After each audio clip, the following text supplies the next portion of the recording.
My name is Mikola, and I am 6 years old. I don't remember much about the day everything changed, but I remember the noise. Loud, sharp, and endless. It came from everywhere, crashing into the walls, the windows, and my chest. After that, the house was quiet. Too quiet. The neighbors told me my parents and sister were caught in crossfire. A word I didn't understand, but I knew it meant they weren't coming back. I waited at the door, hoping they would. I thought maybe they went to visit someone far away and forgot to tell me. But the door stayed closed. A few weeks later, they told me I couldn't stay in the house.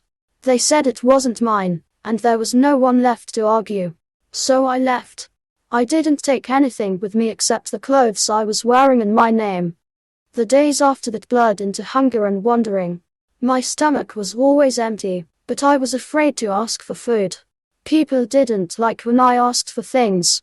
One day, I saw a stall with bright, round fruit. Oranges. I thought I could take one, just one, and no one would notice. But the man at the stall did notice. He grabbed the orange from my hand and pushed me hard.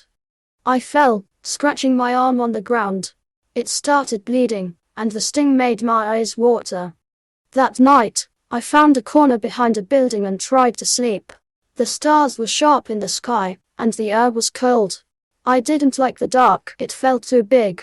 I curled up, holding my scratched arm, but a stray dog came and nudged me awake. Its eyes were wide and watchful, like it knew something bad was near. I stayed awake after that, staring at the shadows and wishing the night would end. The next morning, I was sitting on the ground, too tired to move, when a woman stopped in front of me. She had kind eyes and a shawl wrapped around her shoulders.